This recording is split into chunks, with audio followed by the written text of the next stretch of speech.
quorum.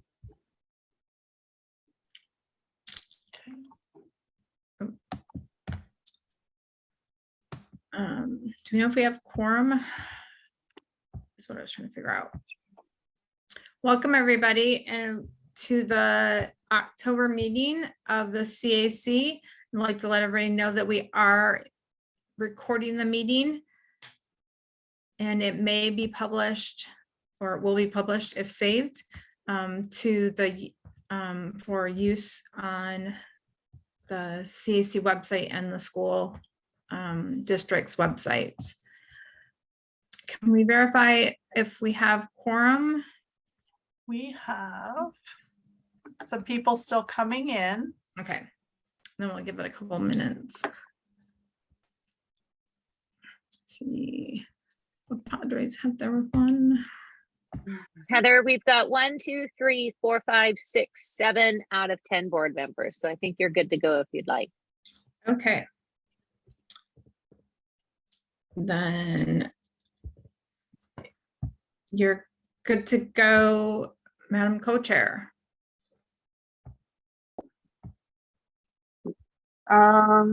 Trustee doesn't need to do roll call first. Oh, All right, so, yeah, so did you call the meeting to order at 6:31 when we first kind of started talking? Yes. yes. Okay, Oh, just and making we sure. need to do a point of order. There was the addition from the original meeting agenda that went out that for some reason the public comments was not added on the agenda. Somehow it got deleted the section out. So can I get a motion to have public comments in the meeting? I make a motion to open public comments. I second, Jill. Okay, can I get a vote?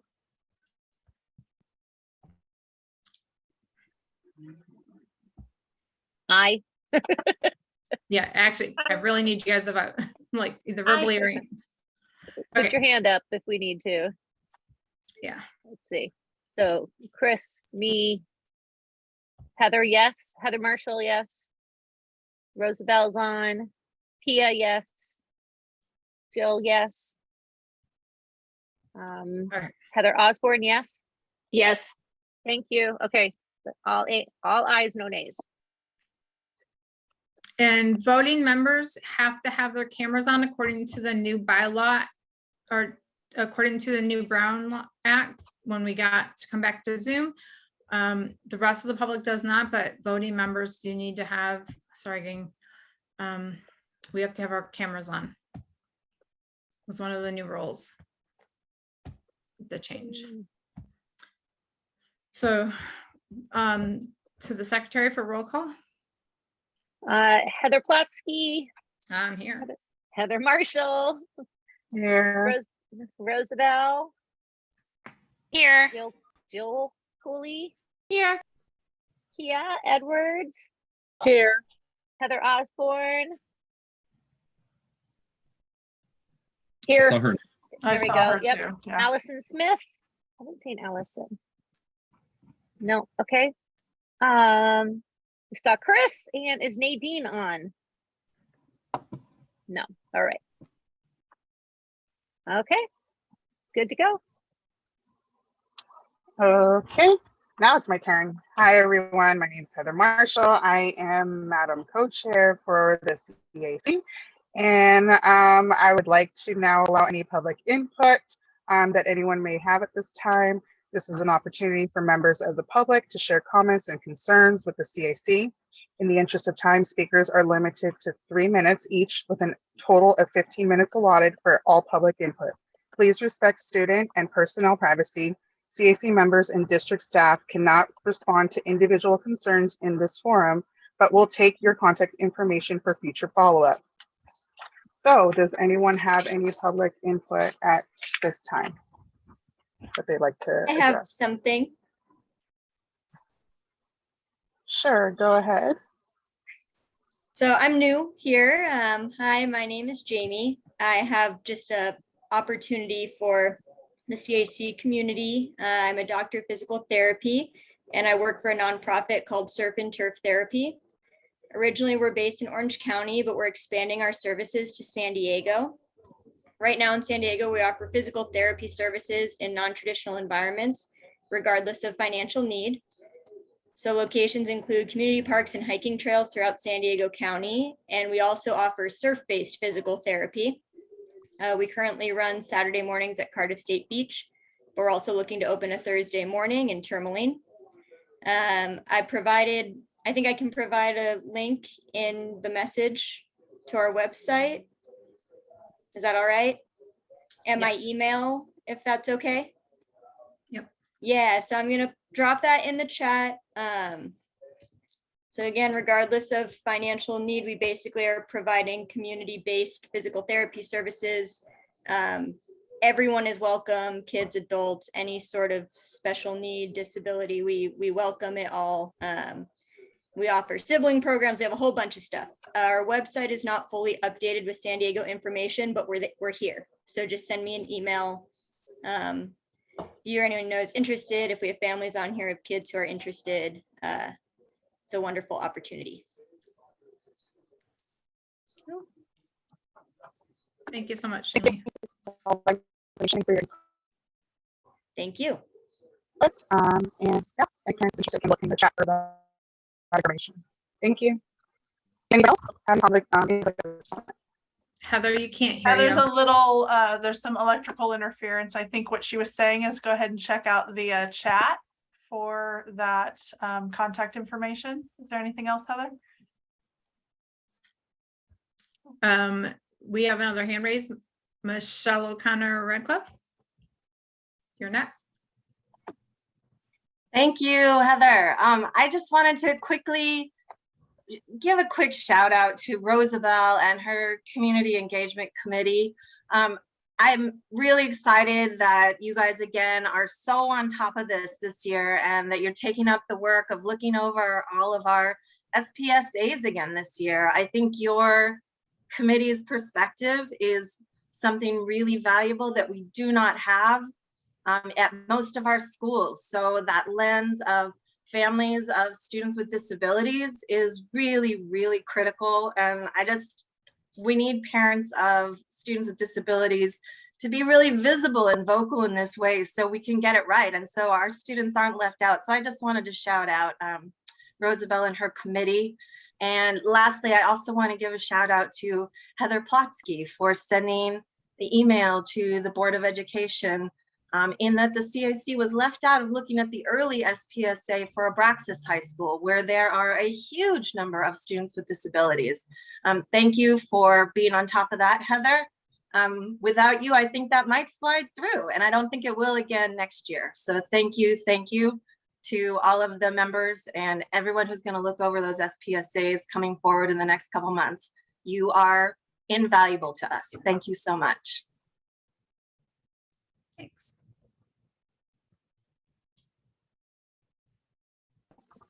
Thanks, Michelle. Anyone else have any public input? I hope you guys can hear me better now. Hey there, this is Joe with the FRC. Just wanted to let folks know that this Sunday is the Down Syndrome Association Buddy Walk, which we're co-sponsoring. So I'll drop a link in the chat, and if you know any families who would be interested in participating, there's still time to sign up and come. So thanks. Thank you, Joe. Anyone else have any public input? Hands raised.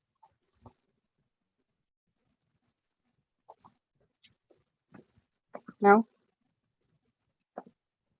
Okay, going once, going twice.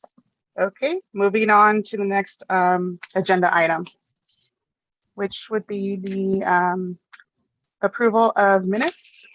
So did all CAC members, voting members, get a chance to look over the minutes for September 2022? I hope so.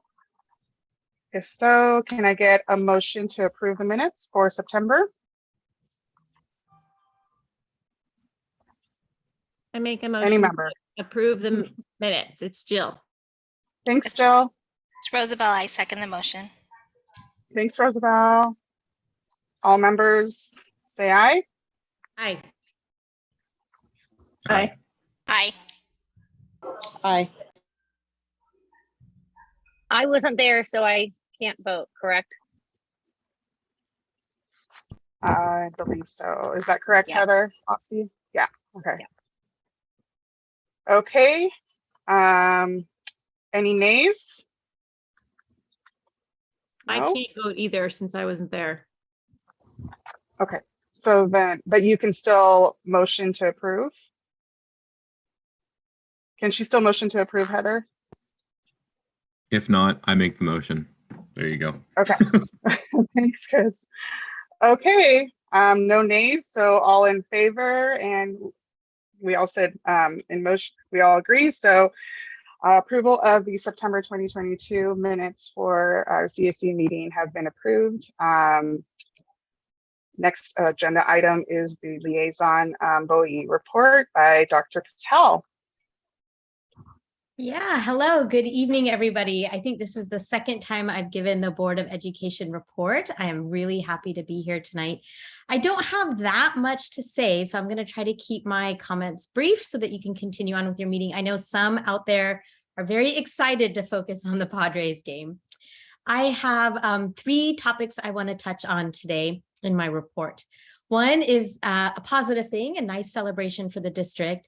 The district has just been informed that we've been awarded the CSBA, that's the California School Boards Association, Golden Bell Award for the Career Technical Education's program called Jumpstarting Pathways to Rewarding Careers program.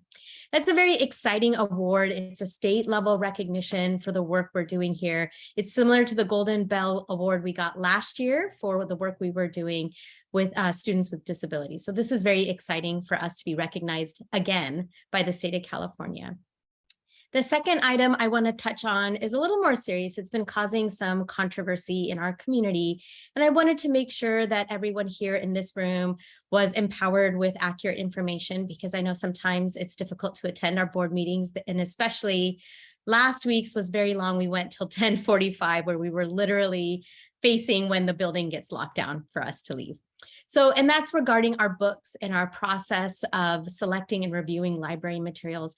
I wanted to reassure the community that the board does not participate in any banning of books that our library has in our collection. There are board policies as well as administrative regulations that guide the process that we have to go through to review any books that are gifted or donated to the library, as well as pulled for review. And at this time, there is a request for reconsideration of library materials, but we are following the process through our administrative regulations on how to handle that. So what the district is doing is the review committee is being convened to review the concerns submitted in that request, and we will follow the procedures outlined in that administrative regulation. For your reference, the board policy is 6163.1 and the administrative regulation is 6163.1 as well. So they have the same number, but one is a board policy and one is an administrative regulation. The district review committee does have members from various aspects of our community. There's a teacher at each level, elementary, middle, and high school. There's a secondary certificated librarian, as well as an LMT from the primary grades. There's representatives from parents of elementary, middle, and high school. There's a school site administrator, as well as a district administrator. Additionally, there are 2 high school and 2 middle school students, and they will participate depending on the text in question. And we will never remove a book without following the processes outlined in that policy. So I just wanted to be very clear. We are not banning books. We have no interest in banning books, but we do carefully curate our collections. And I think if you look in our high school or even our elementary school libraries, we don't have every single book. We are not the Library of Congress. So we do have to curate what materials we do provide for our students. And if you look at those administrative regulations, you'll see there are clear parameters that we meet when curating our collection. So the last thing I want to touch on is something, I have this thing called a Google alert. Some of you may have those also that you set up with your email accounts. It basically informs you when there's some news media or some article being put out on the web on topics that you put into that Google form. So obviously I have Poway Unified as one of my Google alerts, and I was pleasantly surprised to see an article published recently in, it's called K through 12 Dive publication, and it was titled Intentional Partnerships to Help San Diego Area District Improve School Parent Relations. And I want to highlight this because in that article, Greg Mizell, Jody Payne, and board colleague Michelle O'Connor Ratcliffe did make contributions through interviews. And it was an excellent article. As someone who is reading it kind of as an outsider insider with some knowledge, but definitely not personal experience, it was very nice to read some of the content they were putting and the impacts that we're having on our students. And I want to read out a section of that article. It said that between 2017 through 18, comparing to 2021-22 school years, the district had a 59% decrease in due process cases, 11% decrease in litigation settlement costs, and 22% decrease in attorney's fees, even as the district saw a 25% increase in the number of students qualifying for special education services. So I think this is very important. And what I hope it's reflecting is the good work that the CAC is doing in making sure that the community understands what their rights are, that the district is being held accountable to serving our students' needs. I hope that that is what that reflection is. And I've dropped that the link to the article in the chat. If you want to take some time to read it or look at it yourself, feel free. I thought it was a pretty decent article. We don't often see that put out there in media, some of the highlights. And that kind of reflects my disappointment that the CSBA annual education conference that we're having in December doesn't feature any meaningful, significant sessions on special education in our public school systems. That was very disappointing for me to see. I thought we were making progress on that front, but it looks like that's not happening once again. So that is a work in progress. I keep advocating for that as a delegate to CSBA. And I hope that at some point, we can see more educational opportunities for our board members so they know how to make the right decisions on behalf of their students. And that concludes my report. Thank you very much for having me tonight. And I don't know if there's an opportunity for questions. There's a F-35 going over my home right now. I'm sure Michelle hears it too. So I'm going to mute, but if anyone wants to ask me questions, I'm open to that. Thank you, Darsh. It just went over my house too. Thank you so much. I have one question, Darshana. When there is a decision about the 2 books that are currently under review, will there be some kind of a notification just because of the just massive amount of attention? Will that be announced, or is it not? Is it there going to be nothing?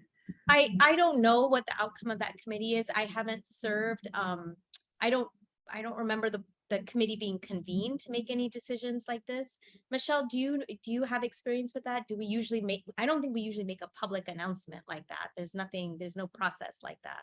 We've never had a public furor over 2 books the way we have this time though. So I expect that even if the district didn't make a statement, someone will be making a statement about that. So it might as well be the district. I don't know. We'll see what happens when they get to that point though. I think as board members, knowing that the community cares about that issue, the specific issue, we'll probably need to make a statement. Yes. I think best practice is to get ahead of some of the disinformation that could come out as a result of the decision. So I know what I would recommend, but we'll see how that's handled. That was the one question.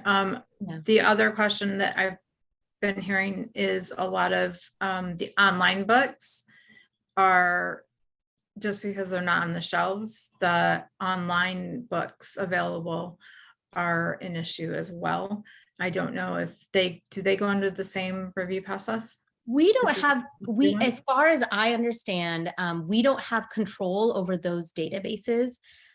One of them is provided by the state and the other is a public library system. Those databases, Sora and Overdrive, as far as I know, we don't necessarily have control over those databases of Oh, what's okay. accessible. I don't know if any staff members here have more insight into that. But that is my understanding, is we don't control those databases. They're given to public education institutions. Okay, that's a great question, answer. Thank you. There is a question in the comments from Heather. I don't know if you know, Darsh, but it says, what are the books? Yeah, I do. One is called Fun Home and the other one is called Gender Queer.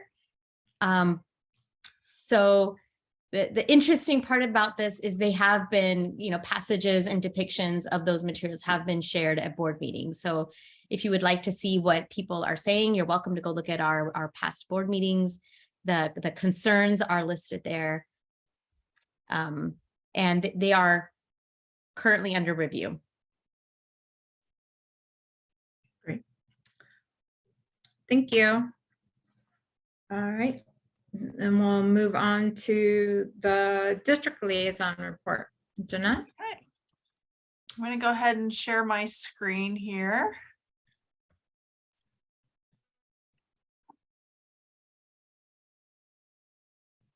Okay, is everybody able to see that? Yep. Are you seeing my, okay. So I'm pretty excited. We have some things that we'd like to share. Darsh reviewed at least one of them. So I'll kind of move a little bit more quickly over the things that I think she covered really well and spend some time giving you more background and information on some of the great work that Director Payne and Mr. Mizell and our board member, Michelle, who is also with us tonight, are working on or had worked on. But we'll go ahead and jump in with our district liaison report. It's some new information and then some recapping of some old information. So as a lot of people may already know, September is or was National Suicide Awareness Month. And so the district really dove into providing a lot of supports and information for our student body populations. And I wanted to share with you really briefly what some of those items were. So during the week of September 10 to 16 especially, but even moving into October, all of our middle and high schools were engaged in building awareness and providing our students with resources and information about supports that are available to them in the community. And so we think it's really important to kind of highlight for them ways that they can access help and people on campus who are safe, that they can approach, that they can trust, that will definitely do something for them if they make a report. And so that's really probably one of the most important things that we can do for our kiddos. So we had a lot of events at sites that had to do with checking your mood, and that gives students a tool so that they can kind of investigate their own feelings, and it gives them kind of an insight as to whether or not they need to seek some kind of support or help. We also had assemblies and a lot of booths that were set up that provided students with information, a lot of activities surrounding students supporting students and being positive peer models and good friends, people who are there to help and not harm, was a major focus for the month of September. We also had all of our school psychologists participate in a mandatory training through our partners, Mending Matters. So Mending Matters support our sites, and they in terms of training and also providing resources and information for our students and families. So all of our school psychologists received training in suicide prevention, and they continue to receive training in terms of, conducting threat assessments and making sure that students on campus are safe. We had members of our Mending Matters partner group who really had a lot of positive things to say, especially about Bernard Larson, I'm supposed to give a shout out to, in terms of how supportive our school psychologists are in really providing our students with as many resources as we can get. I'm going to drop the link at the bottom of this slide in the chat when we're finished. And that will take you to a page that was provided by one of our student services specialists. And it gives you an idea of kind of some of the resources and supports that our students have access to and were provided during the month of September.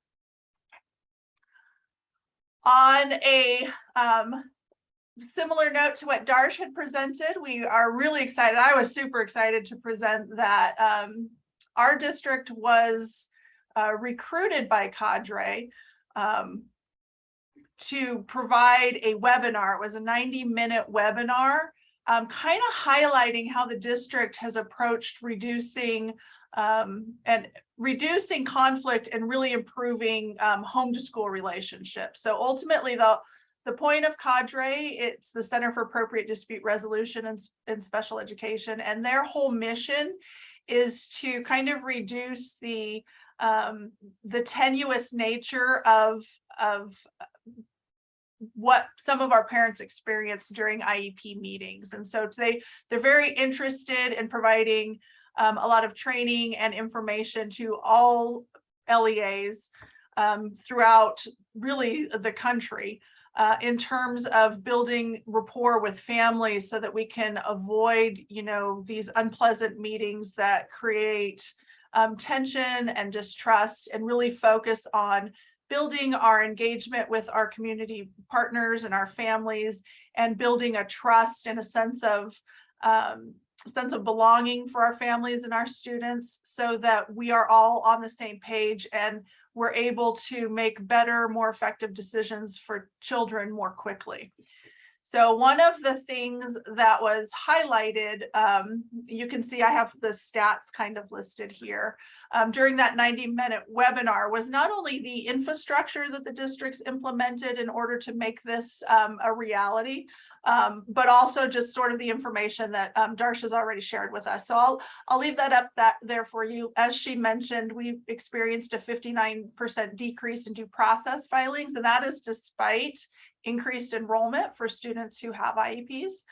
But in addition to that, we also experienced decreased overall settlement costs of about 11%, decreased attorneys' fees of about 22%, and then our ADR settlements went up by over 1,000%, which I think is extremely impressive. Overall, about 99.97% of our families are now able to navigate the IEP process without needing to initiate some sort of ADR process or file for a due process hearing. And so that, I think, is really due to the infrastructure that's been built into the district. And so since about 2017, the district is really focused on improving interactions between program specialists, special education directors, and families by providing targeted training and kind of shifting the paradigm and how we think about how we engage in our work. And those things including making a commitment to listening to understand, changing the staff focus from being right to making it right with our families, and then providing a lot of training and coaching for conflict mediation. We've also worked really hard to improve the collaboration with our community advisory committee, and we feel like our CAC is one of the top most powerful vehicles by which we can build these relationships with our community. We're super grateful for all of you who are here with us and engaged in this process, because we do think it's going to make a very impactful, positively impactful experience for our students. And then one of my favorites too is our Parent Ambassadors program. I haven't seen that I think this is the only place I've seen it throughout really the state and probably the country. I anticipate that after the Cadre webinar, that it may be something that we start to see pick up pace in other areas, and that's a wonderful thing. We love that we're able to kind of improve the field of education for other people, especially in the area of our specific specialties, which is special education. So that's our parent ambassador group. They're really focused on welcoming our families who are new to special education and new to the district, and really help them to support access to support services and community resources, and just that networking and, you know, building that kind of sense of community and family that people can rely on and depend on, that makes everybody's experience much more positive and healthy. And ultimately, we know that that's what's best for our kids. The other update, and I know we talked a little bit at the last CAC meeting about our ProGrow Day, which was our very first inclusion summit. But I wanted to kind of highlight this a little bit because I'm not brand new to Poway, but this was the first time that I was able to participate in a ProGrow Day, and it was so exciting. So I wanted to bring that back to you and share a little bit with it what happened with you. So our inclusion team hosted this inclusion summit, and it was district-wide, so everybody was able to participate. It was the first one of its kind. It was an all-staff professional learning day dedicated to exploring how we can create more inclusive learning opportunities for our students with disabilities. We had Shelley Moore come as a keynote speaker, and some of you may be familiar with her work. She's kind of an expert in inclusion, and a really fun and engaging, powerful speaker. And so she had the opportunity to provide 3 customized presentations. So we had one for elementary school, one for middle school, and one for high school. And I was blessed enough to be able to participate or attend the high school keynote speech that she delivered, and it was exciting. At the end, our teachers were, our gen ed teachers, everybody was excited and standing up and cheering, and it was just a really nice event. In addition to attending the keynote presentation, all of our staff were also invited to attend one of 30 different breakout sessions, and so those 30 different breakout sessions were all kind of focused on optimizing inclusive opportunities for students with disabilities in our schools. And so it was really a positive way to kick off the year, and something that I think that our staff really enjoyed and had a lot of fun participating in. And then ultimately, it really helped to support the message that inclusion has kind of changed and evolved over time. And one of the things that we talk frequently about at the state SELPA meetings is why inclusion in California struggles so much. So in terms of overall inclusion, I think California is one of the lowest states in the nation.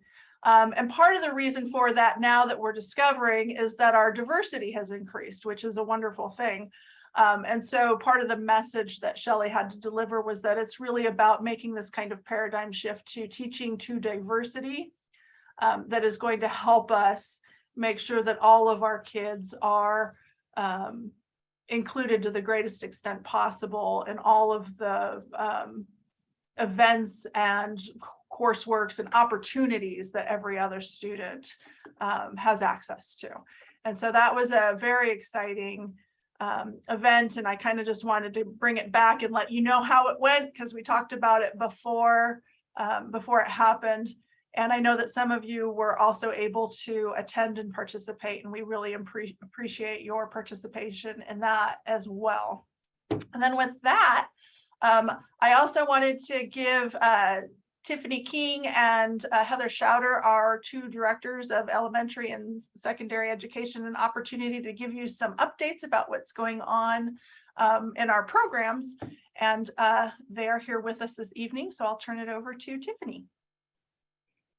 Thanks, Jeanette. And also shout out to all of you for the commitment of coming to the meeting despite the Padre game going on. So that is devotion. Thank you. Thank you.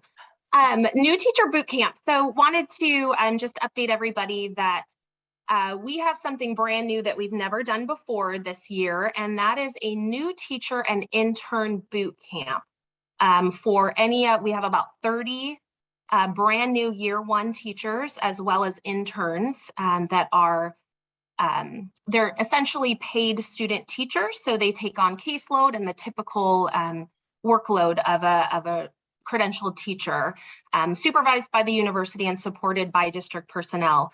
And we are having new monthly boot camp meetings. So we are headed into our second boot camp for October, and we cover various topics. So relevant to the timing, our September boot camp covered topics like progress reporting, setting your caseload calendar for the year, sending meeting notices, relationships with families, which is also very important. And then we dug deeply into SACE, which is our IEP data management system. And then October, we will again cover progress reports, which is a hot topic, especially as we approach the end of quarters and trimesters, so that all of our new teachers are understanding just what is expected of progress reporting.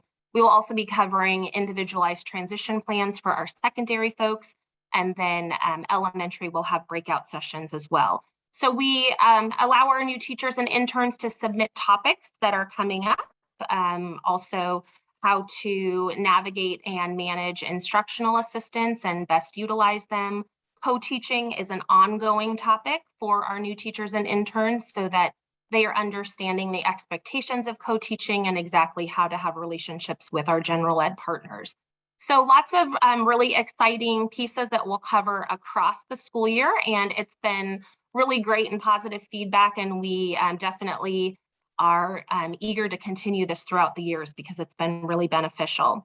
The second topic is co-teaching cohorts, so that every site across the district, which is very exciting, is identifying co-teaching partners, and that is a general ed teacher and an ed specialist, a general ed teacher and an instructional assistant, and a site administrator that will be engaging in our co-teaching cohort.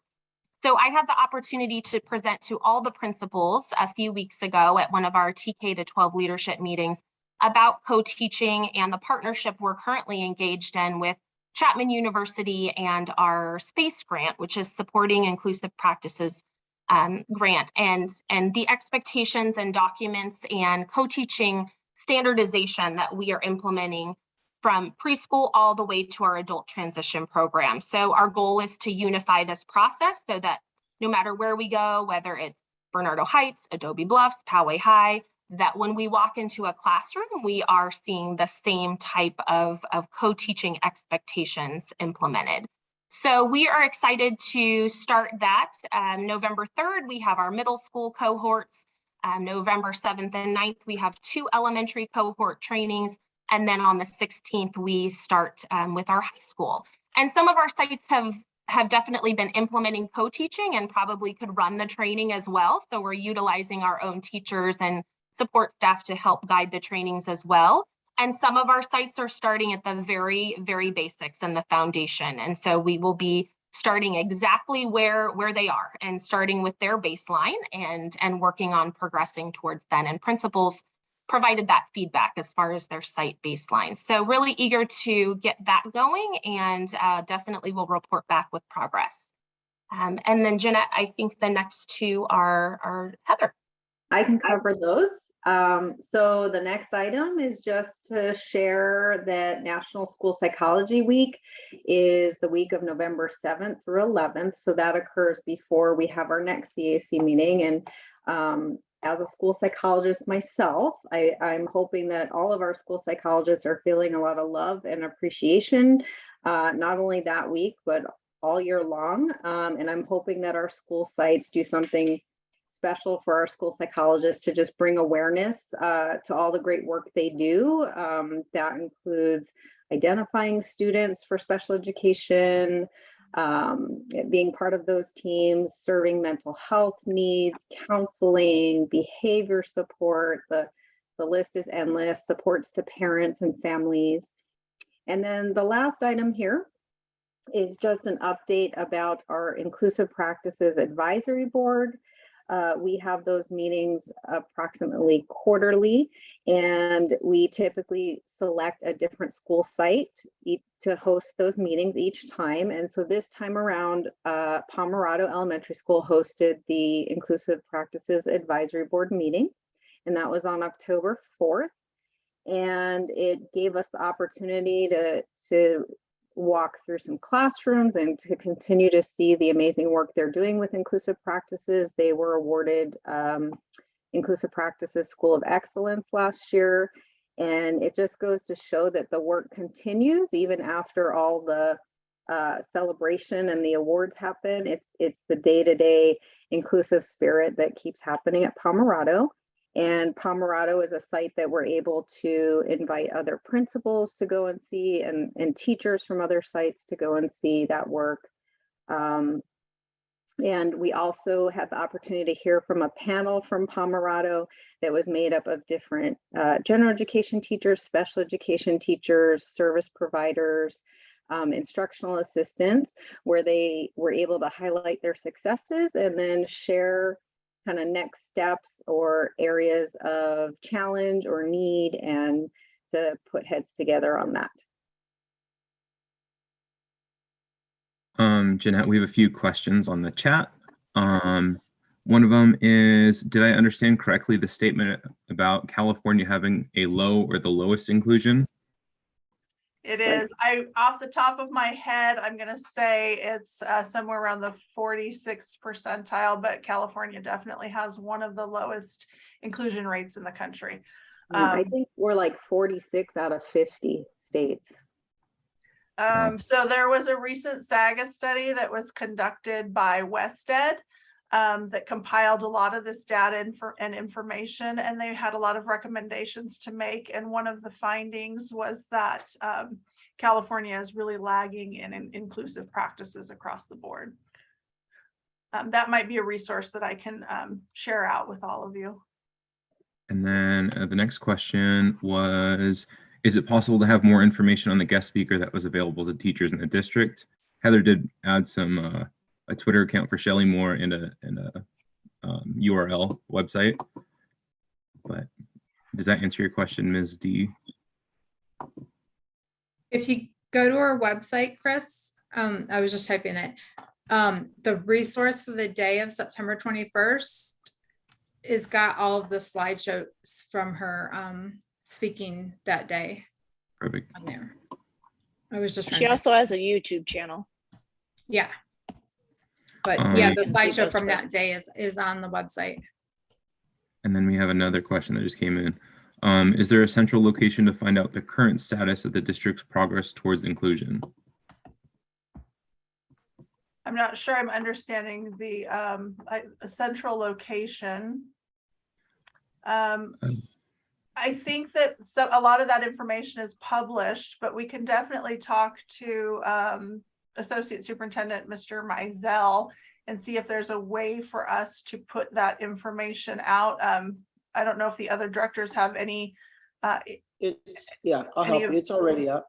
Inclusive If you go practice. to, can you guys hear me? Yeah. Yeah, got it. Okay. If you go to the special education page, let me just do it real quick and just make sure I'm telling you right. So under district, special education, and then inclusive practices. The awards, a lot of the content we've created is there. In addition, you have the Inclusive Practices Advisory Board, meeting agendas, minutes that go all the way back to the 2019-20 school year when we started. So I think our story is pretty well captured on the website.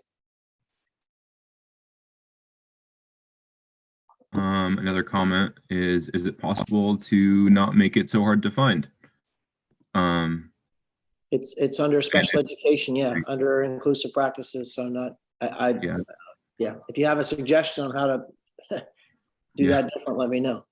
Darsh put the website there as well. Put the website up there. Thank you. Darsh. And then regarding the new teacher boot camp, how far into the hiring date does this take place? And is there any information, even high level, on what this entails? Chris, I can answer that one. So all of our new teachers that are hired over the summer engage in a new teacher training day. that happens 2 days before even our credentialed teachers come back and service providers come back. So that is the first introduction to training. And it's a full day of pretty intense. We go into to SACE, our data system. We go over behavior, data collection, case management, lots of important details for all of our staff members to know. And then these new teacher boot camps kind of dig into those topics even more. So it's tending to be the last week of every month that we meet with our new teachers and interns to cover various topics. So we have standing topics, definitely. Co-teaching is one of them. SACE, we dig into a different piece of SACE each time. And then we let our new teachers, our interns, our partners in LSS, which are PPAP and our intern coordinator, Becky O'Day. And for those of you that don't know what PPAP is, it is our new teacher induction program. In some other districts, it's called BITSA. And it's the support system that our brand new teachers get for the first 2 years of their teaching experience. So this whole intern and boot camp experience was brought upon in partnership with our partners in LSS, PPAP, and our intern coordinator, just trying to get more support for our new teachers and interns. So feedback from all 30 of our new teachers and interns guides our agenda also for the next month. So we check in with them at various points between the trainings to see what hot topics they want to cover, because we know what's important generally, but we also want to make sure that we are accommodating their needs and answering their questions. So we think it's important to get their feedback as well. So we add additional topics onto the agenda based on their feedback. Tiffany, I just want to say that's an amazing program.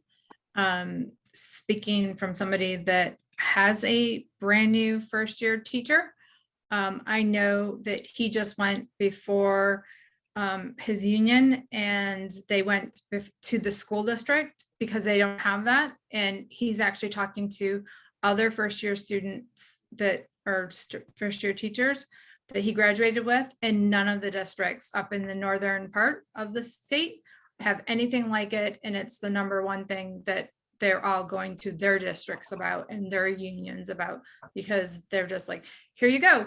And they didn't get an extra day. They started off like the day of the first day of school was when they got their, like the night before, like, here's your classroom and you start tomorrow. So they had no prep time with their new curriculum at all. So they didn't even get the first 2 days. So fantastic job. And Yes. Tiffany, there's another question. It says, is the new teacher boot camp mandatory? I don't know if you can answer that or someone else can. I definitely can answer that. So it is strongly encouraged. We haven't had anyone that has not attended that is a first year teacher or intern. And we've actually had principals ask if some of their veteran teachers could attend too. So not quite yet. We don't have the room for that at the moment, but obviously there is a need for some ongoing support and training. So we are in the works of coming up with some additional pieces as well for that. So good question.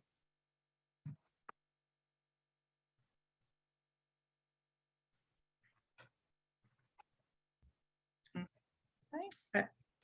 Everybody all set? Any more questions, or we're ready to move on? Okay. Thank you guys for the report. We're going to move on to the parent ambassadors. Is that Deb or is that Jody again? Deb, you going to take that? Awesome. Yes, I will take that. So thank you for having us here. Basically, to kind of just continue speaking to the inclusions piece and what the ProGrow did, we as the Parent Ambassador Group just had our second Network and Knowledge, or Knowledge and Network, where we are inviting the parent community to come and listen to a topic. This month was ability awareness and creating space for belonging. The topic was given by Megan Gross and Laura Snow, who are TOSAs in the district and doing all the inclusion work. So we kind of wanted to just bring that message, like some of what we learned as a staff at ProGrow, and explain it out to the parents as well, and what's happening in the classroom. So they did a fabulous job. I wrote some notes down because they covered a lot. So basically, their topic was how they also support staff. So they said there were 4 ways in which they do that. 1, classroom observations. 2nd, abilities acceptance lessons, and we'll talk a little bit more about that. 3, academic and behavior support strategies, and 4, collaboration support. Basically, they focus a lot on the ability awareness, and we came to learn that maybe there's a new language around that too, and not so much ability awareness as acceptance. So they wanted to stress the acceptance part, and just how they are giving those lessons and connecting with the students. And a lot of it is actually because they are former teachers or IAs who have been in the classroom around students. They are bringing these books into the classroom now, and they've been selected very carefully. And so basically they're embedding, that's a lot of what they're doing as well, as far as inclusion, is embedding any of their strategies in things that are already established. So the teachers read aloud daily. So they're using these books to use it as a natural tool to those in elementary to help develop empathy and learn about differences. They also have a physical book library that they're lending out to teachers, but they're also, I guess there's a selection in ebooks that they use in the, I forget the program they're using in the schools, but they have digital ebooks that the kids can actually choose from as well. In the secondary level, they're embedding content in the No Place for Hate lessons at the middle school level. And so after they were done speaking, we had some parent perspectives as well. Michelle O'Connor Radcliffe spoke about the awareness week that they did at Adobe Bluffs and continue to do. So I think it's a week long, and they have t-shirts, they have fun activities, and then they have speakers as well. Then our very own Almira Nisayou, a parent ambassador, also spoke at about Westview High School and the work that they're doing there as a principal and staff. They're implementing, also embedding ability awareness into the high school level to just build it into also like Unity Day. They have something called Unity Day in the spring where the kids are being coached by older high schoolers. So there's going to be leadership training by Megan and her team, and then they will be able to teach it to, I think, the sophomore class. So yeah, it's a lot of interesting work. Each school is doing things a little bit differently, but we just want to get that ability acceptance out there so that the kids are more empathetic and understanding, and they can have those connections, those real connections. So I think that's where we stand right now as Parent Ambassador Group. Great, thank you so much. Mm-hmm. You're welcome. Wait, and you plan on doing these monthly or bi-monthly? Is that? Yeah, so the topical speakers are monthly. We have a calendar on our webpage, and also we are doing a bi-monthly for parent ambassadors, where we have just a kind of a business meeting where we talk about different issues that might have come up. Awesome, great. Thank you so much. Welcome. Okay, so we're gonna move on to, sorry, I lost my, Can I ask a question really quick? I'm sorry. yeah, sure. Did I miss, I'm sorry, I think I missed, is this at all the grade levels, or is this just junior high and high school? Are you talking about the speaking engagement or the inclusion work they're doing? The inclusion work, so like the awareness and acceptance weeks. Oh, so that is one particular school that did that at the elementary level, and that's Adobe Bluffs. Like I said, each culture of the schools are a little bit different. I don't believe there's other elementaries doing something formal like that. So we're trying to get that idea in the minds of the parents so that we can start brainstorming. I know that Michelle Radcliffe O'Connor has a template for this kind of work to be done anywhere, and she's willing to share it with whomever wants to try it out. But we as parents are trying to get in there too, to maybe help with the book reading at the elementary level, or kind of maybe get the books out there just so that each school has a set. So I'm also aware that some of our program specialists have been working directly with parent ambassadors for specific school sites to also have the awareness and acceptance focused weeks and events. So I don't know that it's just Adobe Bluffs, it's occurring across different sites. I just wouldn't be able to list out exact sites or when they're having these activities. And then Deb was also referencing that some of the high schools and middle schools are building these concepts into their No Place for Hate week. So I think it is broader than just the one school. And I do know at my site that Megan Gross goes into the classrooms and reads with the kids and does read alouds that have to do with empathy and inclusion. So. Awesome. Oh, thank you, everyone, because I myself as a parent was looking into this as my son will be going into inclusive classrooms soon, about other places, obviously, that are doing these types of things. And it was something that I was going to actually ask about to the events group, as if that was something that maybe the CAC could start organizing, or if that was, somebody else's, I guess, swim lane. Because I thought it was a really good practice, at least, some of the things I had seen from other sites, other places and stuff. So thank you very much for the info. you're welcome. Okay. And we're going to move to my report for the chair. So as you've noticed, I know a few of you were missing last month.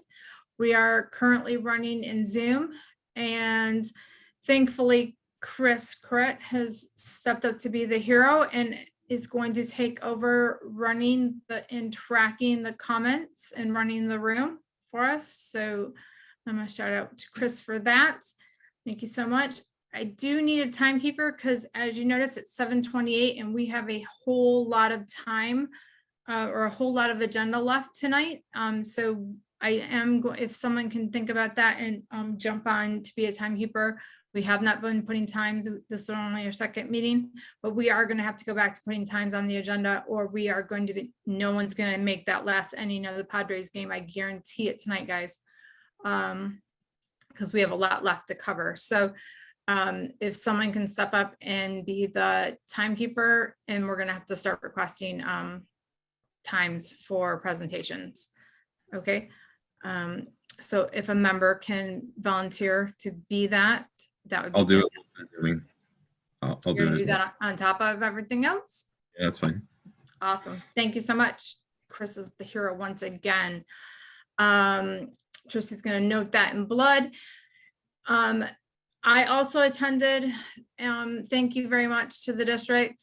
I got to attend the Shelley Moore speech. I was going to talk a lot more about that, but I'm not in order of time to get you guys to the Padres game. It was an amazing experience. I did drop the notes in, and if anybody wants to hit me up after, I can definitely talk about that more and share.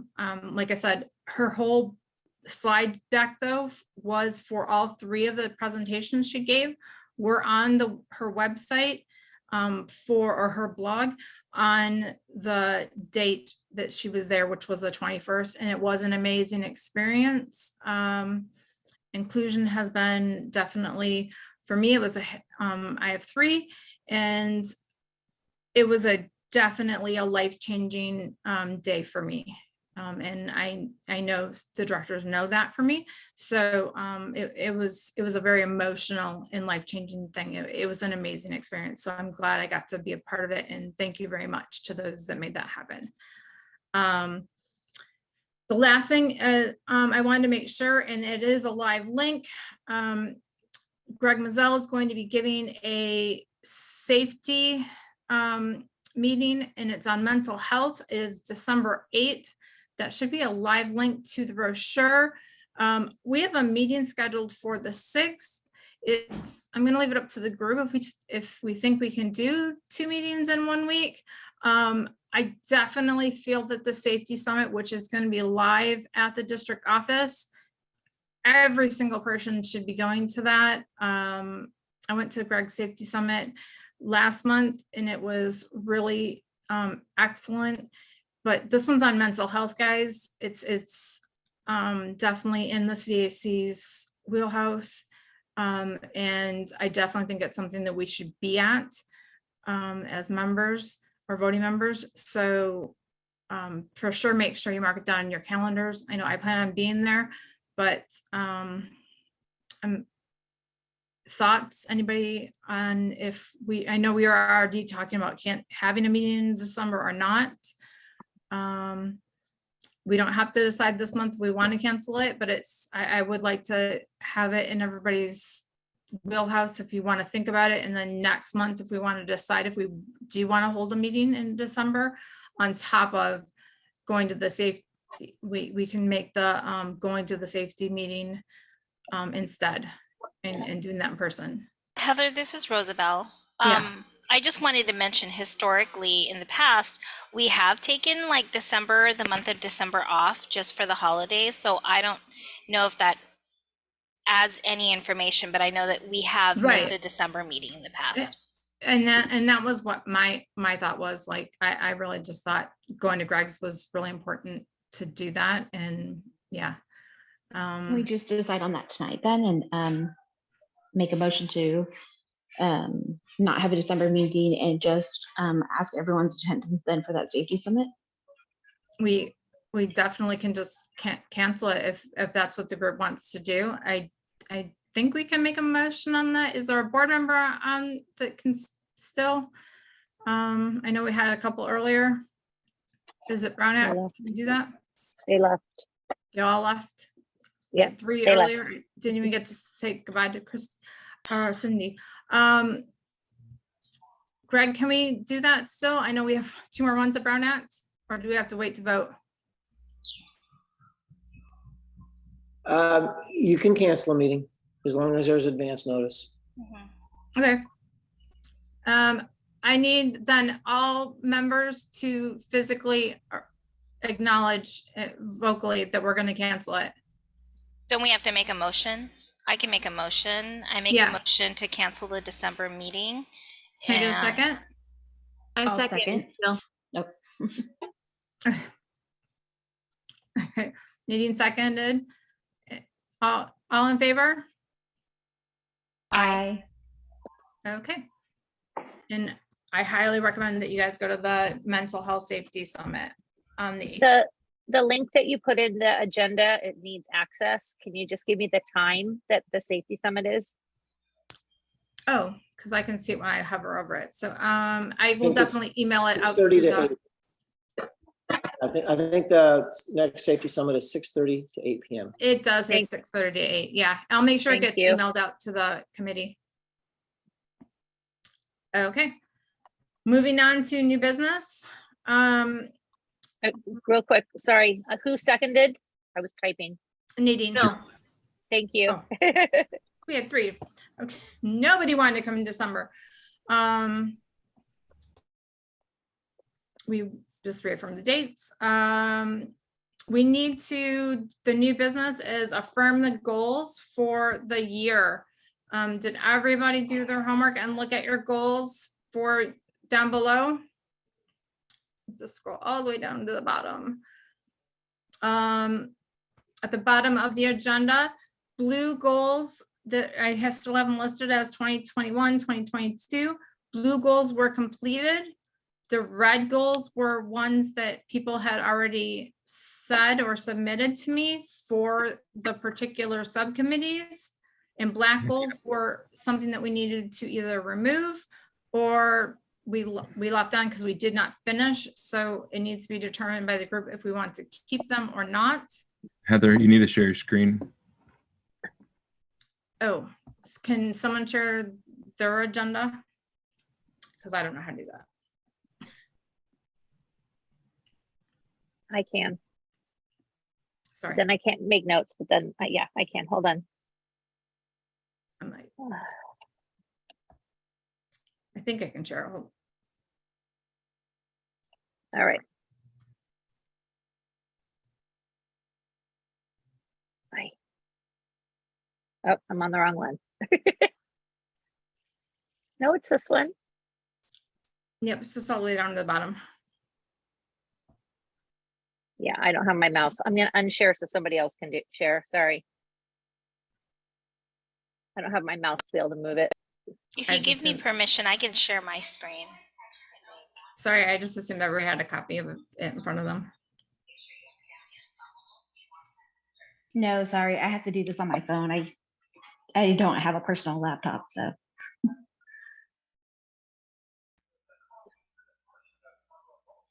Can you guys see? Yes. Yeah. So looking at communications, the blue one was completed. The red one was the new goal. Is that the goal that you currently want, Chris? That was what you had mentioned. Yep. And the black goal, I didn't delete it, but that was the goal that they had written last year. I didn't like it last year, but it's up to you. I didn't delete it, but we can delete it. I feel like that would be in the parent handbook, would it not? It's the procedural. They're talking about the federal and Right, state procedural safeguards. I don't think we need in the IEP process. Yeah, there's a lot of YouTube videos on like a breakdown of that too. So I don't know if we. Yeah, I didn't Really? think that was something needed. And then we have to do it in Spanish as well. So we're going to get rid of that.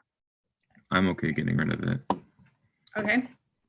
We'll get rid of that black one and we'll get rid of the blue one. For governance and bylaws, I have to, I have to advocate for laws that affect our stakeholders on a more regular basis, more than just the legislative day in May. And we're going to use Dr. Patel as a great reference point on where to start. I'm glad she's gone because she doesn't know she's on there. But we can be doing so much more. It's always, we get down to, Roosevelt is a great reference for this. I know, Roosevelt, you advocate for laws on for the deaf and hard of hearing. It always gets down to, okay, what are we gonna do? And it's like April.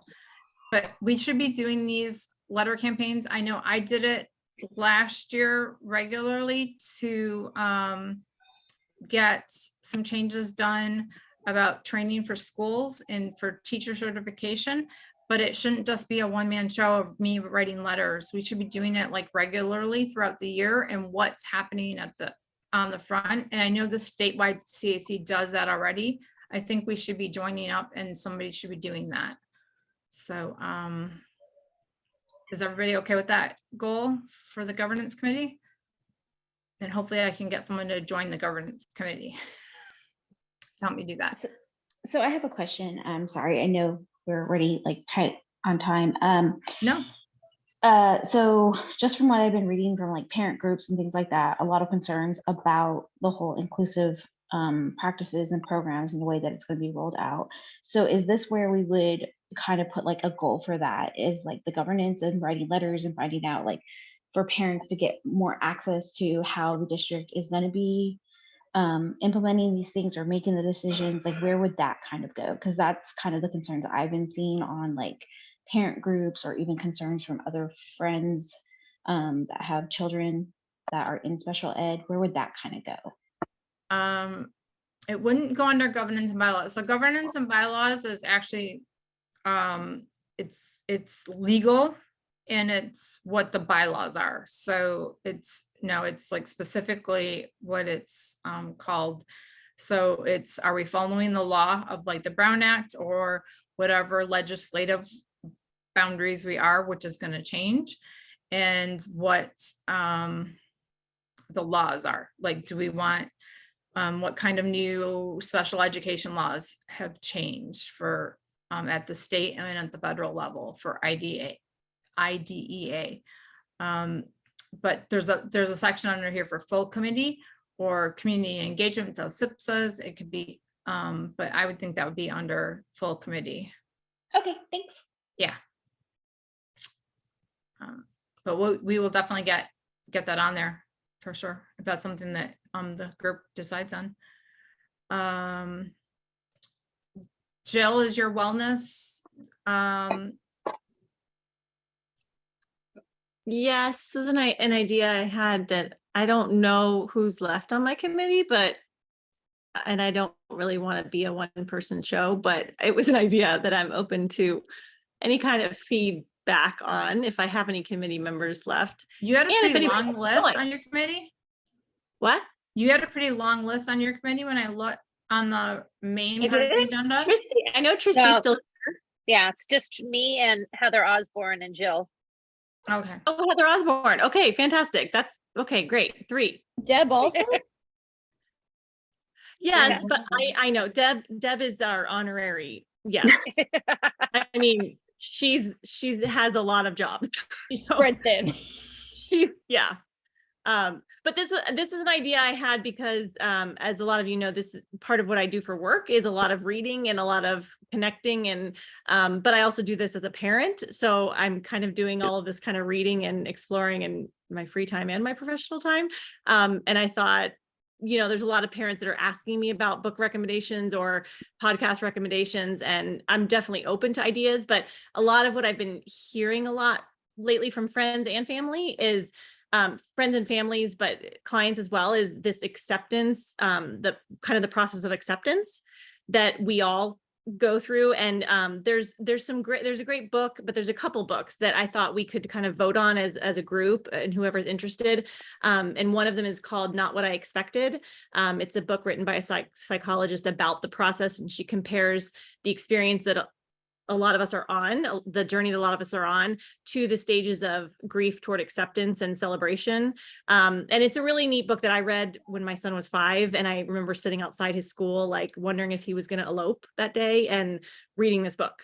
But again, like I mentioned, this is something I do professionally, but I have that honesty I want to share that I also have done this personally, sitting outside in the parking lot, wondering if he was going to run out of the school that day. So it was an idea. That's one book idea, but I thought we could do videos, we could do whatever's most accessible, because I believe the equity of whatever is most accessible for parents is important. And then having like a Zoom meetup quarterly where we just share like thoughts, ideas, aha moments, questions that came up. No, I think it's a great one. And do we get rid of your black goal? Well, yes, we still want to do that. And you want both of them on there. Okay. I don't know. Maybe I should ask my committee. Let's ask our committee. Let me make it big again. Hold on. It's promote family, self-care, and connection. Self-care is always important, We could it can stay there. I'm just asking what you want on there. I think it should stay there. Okay. We will move to commute. So can I ask a quick question before we move on? Yeah. I've always been a little bit confused about what's allowed in terms of like putting in writing some of these things in email. So is that something we're allowed to do if we send out an email inquiry about interest and then inquiry about voting on a topic or a book or a podcast? Is that something we're allowed to do? So your subcommittee itself can meet as much as you guys want, as long as you're less than quorum. What about reaching out to parents who might have interest? Once your subcommittee has decided that that's what you're gonna do, as long as it's not like every week, because then I'm gonna have Mr. Mazzell not really thrilled.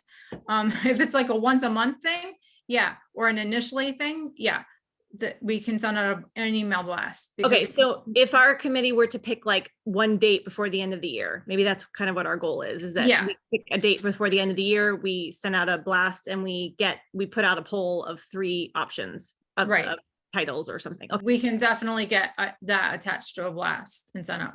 Yeah, like a quarterly blast is not gonna be a problem, correct, Mr. Mazzell? Mr. Mazzell's watching the Padres. I can't see him. What we could do, what if we He's made with like, us. Correct, Jeanette? Yeah, no, he's with us, but I think he's doing something. He should be back any minute. That's not gonna be a problem, correct? Getting a blast out quarterly for something like that? Yeah, I don't think so, no. Okay. That sounds good. All right. Does that answer your question, Jill? Yes, Chris, what were you gonna say? I was gonna say we could even put like a Google Calendar on the CAC website and just say like there's an event coming up, but I know a lot of people don't check the CAC website all the time.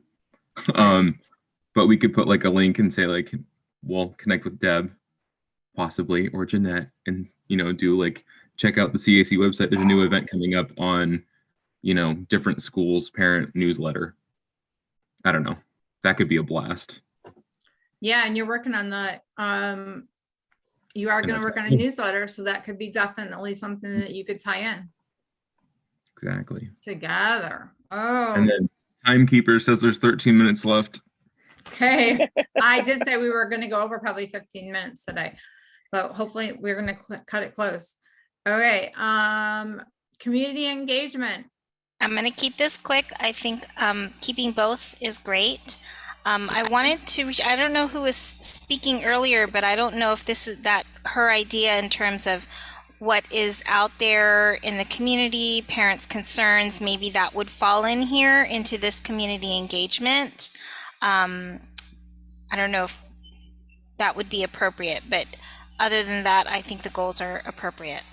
The inclusive practices. I know Heather. That was and Nadine, I think, that brought it up. was Nadine. Yes, it was Tristy. Thanks. Yeah. I don't Yeah, know if it's specific or if you want to maintain it as the full committee input, which is fine. I just didn't know if you could get the process a little bit quicker through a subcommittee or if it's just appropriate to do full committee. I'm not sure. I mean, Heather and I took it head on with the directors and Greg last year. So if you think you can do it through a subcommittee and take it that way, it might work. Because yeah, I agree. It does need to get something done. But you might maybe want to leave it full committee and then anybody can work on it. That But sounds good. It's up to you. No, that's good. Let's just keep it as is. Okay. All right. Because we don't have actually a full committee idea. So do you want to type that in? Or I guess I can type that in. What do we want to write? What do we want to say about it? To further. So really, like, it's just kind of a couple of things that like I've been noticing or people have been talking to me about is really kind of getting updates. So I was the one that asked the question earlier about like, is there a central place that we can go and kind of see the progress where we're at, basically kind of like a goal, like, okay, here's our goal and where is the district on reaching that goal of like the full inclusion.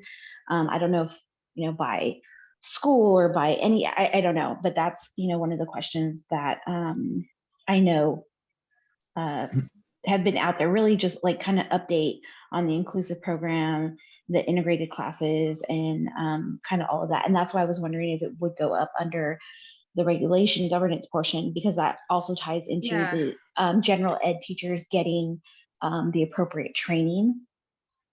So one thing that might actually accomplish the goal already is, and I made the mistake, I should have said that just because of time, I didn't get everything on the agenda, so I was gonna say it at the next month's agenda.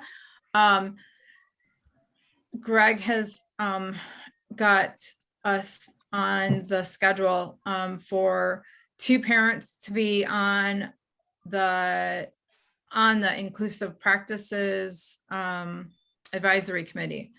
It's going to be 2 parent members. And one will attend, and that way, like, one person will be the person, and then we would have a backup, because those meetings are during the day. Correct, Jeanette? That was the email that we got. Or I don't know if you were on the copy. Sorry, I was muted. I don't think it was on that, but those do take place during the day. I don't know if Heather has more information. I don't want to put her on the spot, but that sounds accurate to me. Yeah, that was what we had asked for last year. We said that it was going to be parents. It wasn't going to be, because we knew employees weren't going to be there, or you already had employees. So that was our ask, was it to be parent members. And Greg did, or I guess it was Lindsay that sent me the email last week saying that we were going to be invited. So I think you're going to get the updates from that. I know there was also, sorry, Heather. I know that both Heathers. I know there was a projected graph or something in one of the presentations last year at the end of the year, and it said, like, by 2025 we're going to have however many people include, or like an inclusion list or something. Right. I don't know if either director knows what graph I'm talking about, potentially. I remember that.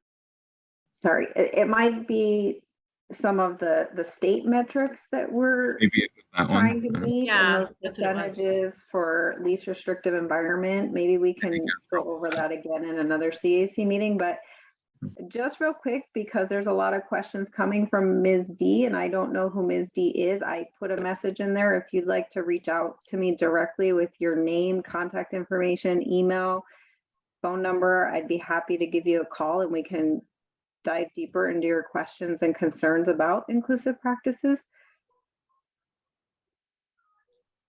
Perfect. I'll send you the information through the chat. Awesome.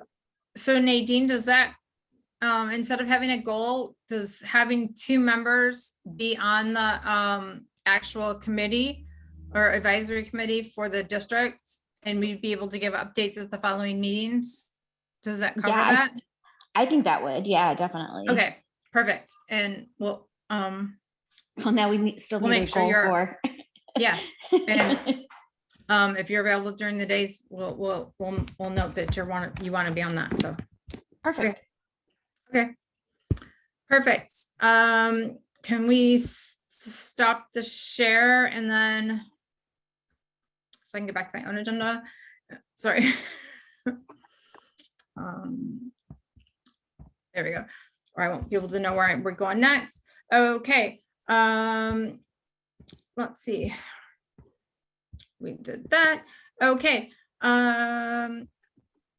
Events, Jeanette. We had, Heather was sick last month, so that gave me the events. So, and we know I'm fabulous at that. So that took me to the directors who are much better at it.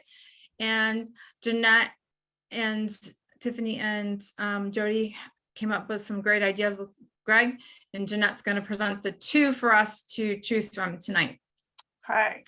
So the 2 that it seemed had the most momentum were more information on ADR, which was included in the PowerPoint presentation or the slide deck that I showed you, and then also the information about what Darsh had brought up. And the other one was kind of unpacking more of the inclusive practices with regard to Shelley Moore. So those were the 2 that it seemed like had the most interest, and that we were told that perhaps the CAC would like to have opportunity to vote on.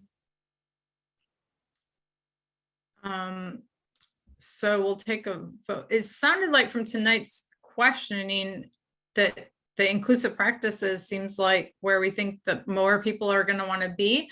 I don't want to be the person to make that choice, but that does seem like where the questions lie. Do we think that that's where the public is going to want? Can I? I agree, Heather Marshall. I mean, I've been making all my notes, and that seems to be something that a lot of parents are having questions about. So that would be a really good event to hold. I see Does the third my- Heather nodding. Ms. I Heather agree, Osborne's Jill. nodding. I agree. I'm still sensing a lot of mixed messaging and everyone thinking we're going to full inclusion when personally I'm not in line with that. I know members of this administration know how I feel about that and special day classes. So again, I think it's just a lot of mixed messaging going out. Okay, let's totally, Nadine's on board for that. Let's take a quick vote though, just to make sure. But it seemed like we just had more than 5. Can we To be fair, take a they were all vote? from me tonight, but Yeah, and we know, we know Can I Nadine's a clarify? yes. We're voting on priorities for what? This is for the event. We Got it. Okay. This is for the event, which is November something. 9th, November 9th on Wednesday. Time is to be determined, hopefully 6:30 to 8. And it will be in I Zoom. mean, but confirm records. Zoom. Correct. So do we need to make a motion to vote on it Yes. or no? Okay. Oh, I'll make a Chris is like, motion to no. vote on it. I second that motion. I would third it. Woo! I think we just had enough people motion on it that it seems like it carried Yeah. by motions alone. So Are inclusive we all in, is there practices. any nays? Okay, so that's what we're gonna present, and we are asking that the directors and their and staff help us out with that, please, and thank you very much. And we really do appreciate how much you put into the presentations for us. We know we're making light of it tonight because it's rushed to finish, like Greg was going to set the alarm on us at the Board of Ed meeting. But we really do appreciate you so much for doing this for us. So thank you. We will be in touch with you. Communications and media had nothing. Tristy, you are up. Actually, well, before that, I have a question. Okay. Can we put all that effort into doing our bios? Can we make sure that now gets done? Or After wherever. you do your thing. No, I know, but for communication, can like we just pick up where I'll have Kate to left send off? it out. Yeah, I'll have to send it out again because I didn't get anything from Kate. So Okay. I have guess it. what? Oh, you have it? Okay. Yep, I got the Okay. back stuff. I got it back. Okay. And we'll have to do it to new members as well then. Yep. Okay, perfect. Thank you. Also, timekeeper 2 minutes till 8. Just letting you know. Yes, and I already said it. We were gonna go at least 15 minutes over, so we're good for approved for that. Okay, so I want to thank everybody who put in an application for wanting to be on the CAC board. We had 13 applicants, which I was very happily surprised by. And can I share my screen with our proposed slate? What I want to make sure I say is if you were not chosen, please know that you can still be part of the CAC by coming to meetings. You can still join subcommittees and participate and volunteer. You don't have to be a board member to be able to do that. So let me share my screen. We welcome you on the Wellness Committee. Yeah, subcommittees are full on. We will take you. All right. Only governance and membership. Okay, so our proposed slate, these are our existing members up to here where Nadine is. Let me scroll down. So new member Faith, who has been volunteering at every event. I would like to propose that she be added to the slate. Andrea, who I think is still on today too, be added to the slate. Oh, there she is. Liz Dahl, Katie Ward, Luis Ramirez, Miriam Libanati Bitton, and Araceli Davis. Does anyone have any questions? So we can move forward and approve the slate. And that'll take the entire slate to how many? Just so we know. 17, I believe. 1, 2, 3, 4, 5, 6, 7, 8, 9, 10, 11, 12, 13, 14, 15, 16, 17. Yeah. Okay, perfect. Nope.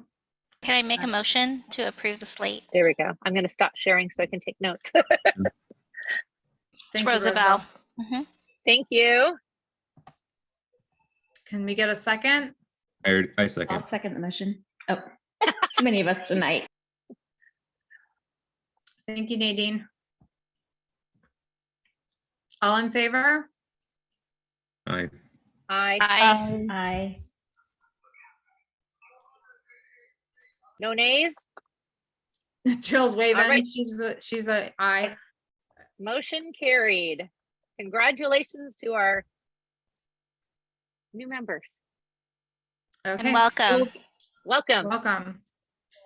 We will be sending out notices, and it will be headed to the Board of Education and read out at the next Board of Education meeting.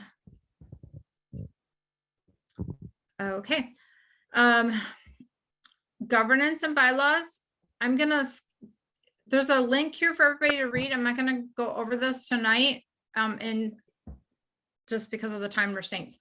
Please read the connection link, and we will go over this at the next meeting, because the Brown Act we are no longer gonna have to be Brown Act compliant, but it's what we are compliant to is changing.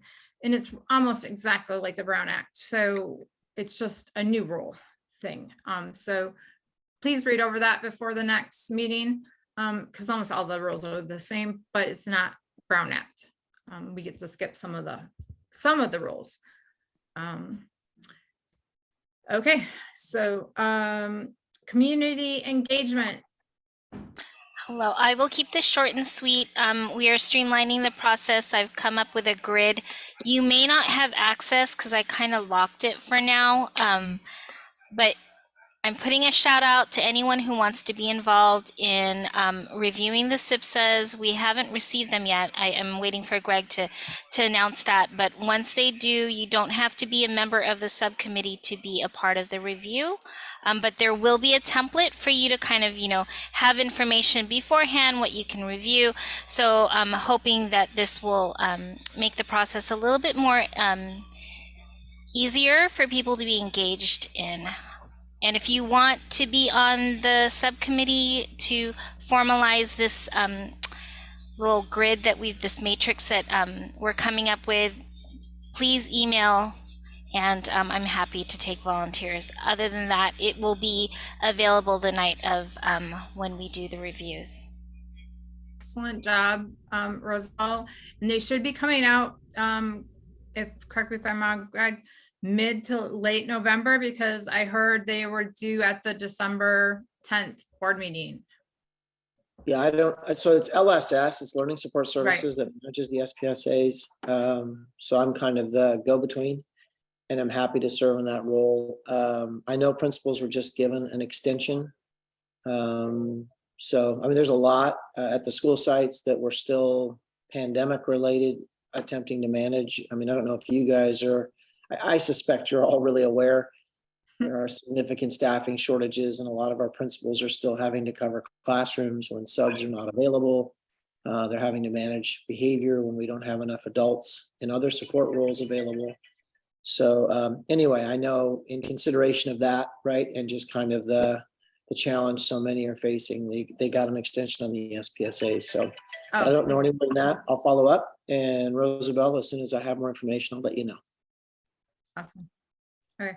Can I share my screen really quick to just show you, since you won't have, and Greg, I will send this to you if you have any feedback, but Michelle O'Connor Radcliffe gave her feedback as well, but I wanted to kind of share just the information that people will have, including what's a SIPSA and all the links from the CDE, as well as, the reason why the engagement community engagement subcommittee was created, and then some of the links for Poway, as well as the essential program components and No Child Left Behind, and just feedback that people would be able to give on the plans. So this criteria, I'm going to simplify it a little bit more as far as the language, but it just goes through some of the criteria that you can or cannot give comments to, but it just gives people an idea of what the expectation is. And that's it. It's awesome. It'll make it so much easier than last year, scribbling on little notes and flags and stuff. Great job. Great job. Okay. There's Jill, you didn't submit anything for wellness. You don't have anything, correct? No? Okay. Anything new? What do you Yeah, mean? you didn't submit anything to discuss, so I'm gonna. Oh, not tonight, except for the goal with the multimedia. Perfect. media. Perfect. Okay, the next Board of Education meeting is November the 10th.